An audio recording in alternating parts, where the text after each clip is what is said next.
Hello Satyam, first of all congratulations आपके big achievement के लिए। बहुत बहुत बधाई हो। तो मैं व्यूअर्स को बता दूं कि सत्यम ने सिटी टॉप किया है। जयपुर सिटी का ये हाईएस्ट रैंक इन्होंने जेई मेंस 2022 में अचीव करी है। इनके फिजिक्स में 100 आउट ऑफ 100, मैथ्स में 100 आउट ऑफ 100 और केमिस्ट्री के अंदर इनके 90 आउट ऑफ 100 आए हैं। दैट इज ओवरऑल इनकी परसेंटाइल है 99.998 percentile, which is a big achievement. और ये प्राउड फीलिंग है बंसर क्लासेस के लिए और प्राउड फीलिंग है ओवरऑल जयपुर सिटी के लिए। तो आज सत्यम से जानते हैं कि क्या जर्नी रही इस परसेंटाइल तक पहुंचने के लिए।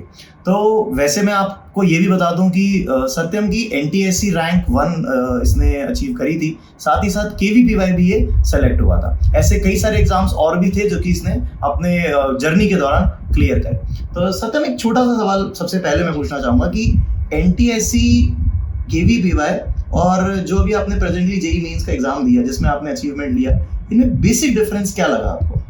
सर, तीनों ही एग्जाम स्टूडेंट की डिफरेंट स्किल्स को टेस्ट करते हैं। NTSC के टाइम पे हम लोग भी यंग थे, 10th के अंदर थे, तो इतनी मेचोरिटी का फ़र्क था। दूसरी बात, NTSC के अंदर सोशल साइंस और मेंटल एबिलिटी काफ़ी बड़ा एम्फेसिस रहता है स्टूडेंट के ऊपर, क्योंकि SST हम लोग नॉर्मल कोर्स में नहीं पढ़ते हैं। तो और फिर प्लस NTSC के अंदर जो SST आती है वो RBSC सिलेबस के ऊपर भी आती है। मेंटल एबिलिटी में भी काफ़ी फोकस करना पड़ता है। KVPY on the other hand थोड़ा सा ओलंपियाड ओरिएंटेड पेपर रहता है, क्योंकि उसके अंदर जो क्वेश्चन आते हैं वो नॉर्मल कोर्स में यानी कि CBSE या फिर जेई मेंस वाले क्वेश्चंस नहीं होते, वो थोड़े से ट्रिकी क्वेश्चंस होते हैं। तो और जेई मेंस का जैसा सबको पता है, it is a more NCERT based paper.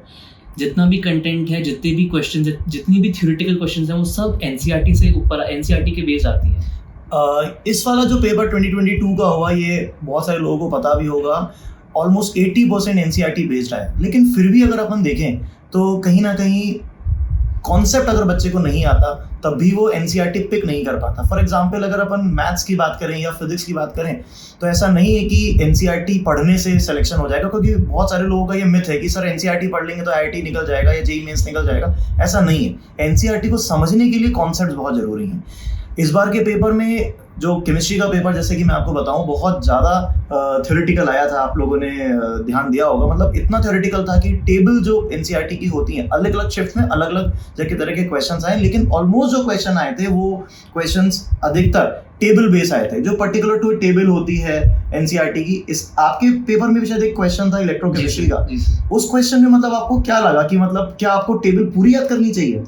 नहीं सर, लेकिन हाँ, उस टेबल को पढ़ के इतना एनालिसिस मुझे करना चाहिए था कि ट्रेंड क्या है, किस तरह के एलिमेंट्स किसके बाद आ रहे हैं, क्योंकि वही क्वेश्चन था जो मैं केमिस्ट्री में गलत करके आया हूँ। तो मुझे अब ये एनालिसिस मेरा है उस पेपर को लेके कि केमिस्ट्री के लिए कोई भी अगर तैयारी करता है जेई मेंस के, तो उसे कम से कम NCERT के डेटा, NCERT के चार्ट्स का डेटा भले याद ना हो, लेकिन एक पैटर्न, एक ट्रेंड उसे समझ में आना चाहिए, एक कंसेप्ट उसको उसमें बनाना पड़ेगा, क्योंकि सवाल NCERT बेस्ड डायरेक्टली नहीं आते हैं। जैसा कि आपने कहा, उस पर मैं ऐड ऑन करना चाहूँगा, सवाल एकदम से किताब से उठ के प्रिंट होके नहीं आता है, उसको काफ़ी ट्विस्ट करके पूछा जाता है। तो केमिस्ट्री को याद करने के अलावा अंडरस्टैंडिंग बनाना भी काफ़ी ज़रूरी रहेगा। बहुत इंपॉर्टेंट बात इन्होंने बोली कि सिर्फ NCERT पढ़ने से नहीं होगा, NCERT के कॉन्सेप्ट को भी इनको पकड़ना पड़ेगा।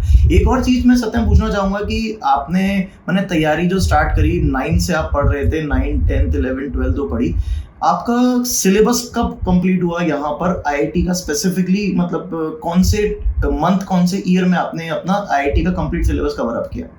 सर, 9th-10th में पढ़ना ज़रूर शुरू कर दिया था, लेकिन जैसा कि सब कहते हैं कि आप अर्ली स्टार्ट कर दो तो आपको एक एज मिल जाती है, लेकिन सिलेबस कंप्लीशन तो टाइम पर ही होता है, क्योंकि सिलेबस के अंदर सिर्फ कंप्लीट करना नहीं होता, उसकी प्रॉपर ग्रास्प, कंसेप्ट की प्रॉपर अंडरस्टैंडिंग करने के लिए जितना टाइम सबको लगता है उतना टाइम मुझे भी लगा। बस हाँ, अर्ली स्टार्ट से एक एज, एक पुश मिल गया, जो कि मुझे काफ़ी बेनिफिट करा किसी भी टेस्ट में या किसी भी एग्जाम में। हमने सत्यम का जो बैच था उनके साथ में एक स्ट्रैटेजी फोर्स हमने प्लान करी, जो कि हम लोग अब ऑलमोस्ट हर स्टूडेंट के ऊपर अप्लाई कर रहे हैं। हम लोगों ने अगस्त सितंबर 2021 तक इनका ऑलमोस्ट 90% सिलेबस कंप्लीट कर दिया था, और उसके बाद में जो कुछ सिलेबस, जैसे मैथ्स का कुछ सिलेबस था, वो चलता रहा। And at the end of the day ऐसी फीलिंग आप मान के चलिए कि हमने जो इनके फुल लेंथ टेस्ट लिए, almost 34-35 test before JEE mains ले लिए थे। फुल लेंथ टेस्ट 35 टेस्ट हमने इनके ऑलमोस्ट लिए।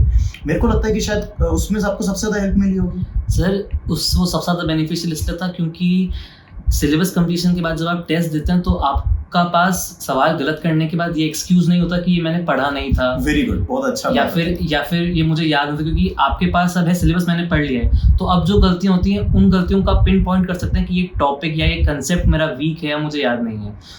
यहाँ का बंसल क्लासेस का जो कंटेंट है, यहाँ के जो टीचर्स हैं, यहाँ का जो एनवायरनमेंट है, वो किस तरह से, ऑफ कोर्स वो हेल्पफुल तो रहा होगा, किस तरह से हेल्पफुल रहा एक न्यू स्टूडेंट जैसे अगर आपको ज्वाइन करता है बंसल क्लासेस को, तो उसके लिए आपको क्या लगता है कि कितना बेनिफिट हो सकता है?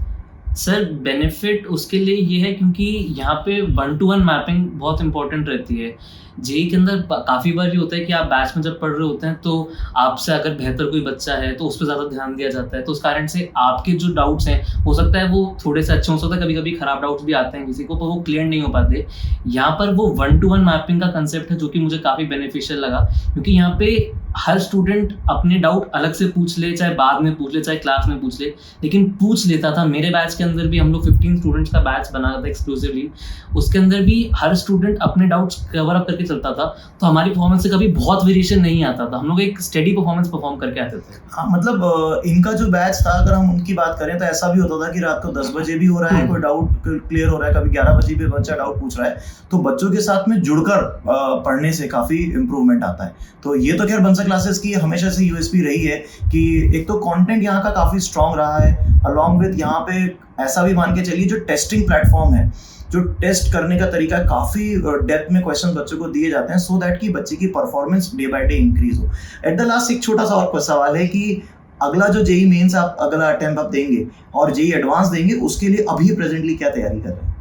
सर अब क्योंकि जेई मेंस का सेशन 1 ज़्यादा दिन नहीं हुए कंप्लीशन के दौरान, तो सिलेबस तो अभी हुआ हुआ ही है, बट हाँ अब बस मॉक टेस्ट ज़्यादा दूंगा ताकि अभी जो गलतियाँ मैं कर रहा हूँ, या फिर अगर मुझे अभी शायद मेरे को नहीं पता हो कि कोई चीज़ मैंने मिस कर रखी हो पढ़ने में, कोई डेटा या कोई कंसेप्ट, तो वो पेपर के थ्रू मेरा रिवाइज हो जाएगा। और बाकी मेरा टारगेट ऑब्वियसली जेई एडवांस की तरफ रहेगा, उसके लिए मैं क्वेश्चंस की प्रैक्टिस करूँगा, टेस्ट पेपर्स की प्रैक्टिस करूँगा। सभी व्यूअर्स को मैं बता दूं कि जैसे कि हम लोग इसकी अभी जेई एडवांस की जो तैयारी करा रहे हैं, उसमें हम लोग स्पेसिफिकली बहुत ज़्यादा जो क्वेश्चंस हैं, ऐसा नहीं है कि ट्विस्ट कर रहे हैं, लेकिन ये है कि ऑलमोस्ट हर कॉन्सेप्ट को कवर अप कर रहे हैं। जैसे अगर आप देखेंगे तो केमिस्ट्री के अंदर जितने भी टॉपिक्स हैं, जैसे कि अगर मैं इनऑर्गेनिक की बात करूं तो ऐसा नहीं कि हमने मेटलर्जी है या कोऑर्डिनेशन कंपाउंड्स है या फिर सॉल्ट एनालिसिस है, इनको बिल्कुल छोड़ दिया या फिर जेई मेंस में इनको छोड़ दिया, वहाँ पर भी इनको इक्वली वेटेज दी थी। और यहाँ पर भी इस बार के पेपर्स में भी जैसे सॉल्ट एनालिसिस में सवाल थे, तो मैं आप सभी व्यूअर्स से कहूँगा कि जेई मेंस और जेई एडवांस दोनों में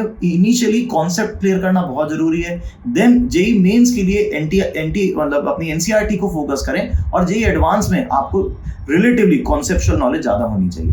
एंड बस इसी के साथ बस इस सेशन को एंड करते हैं, और मैं उम्मीद करता हूं कि आप सभी स्टूडेंट्स इस पर्टिकुलर मोटिवेटेड जो ये वीडियो था उससे काफ़ी मोटिवेट रहेंगे और कोशिश करेंगे कि आने वाले समय में आप भी कुछ ऐसा रिजल्ट बंसल क्लासेस को दे सकें। ठीक है, थैंक यू।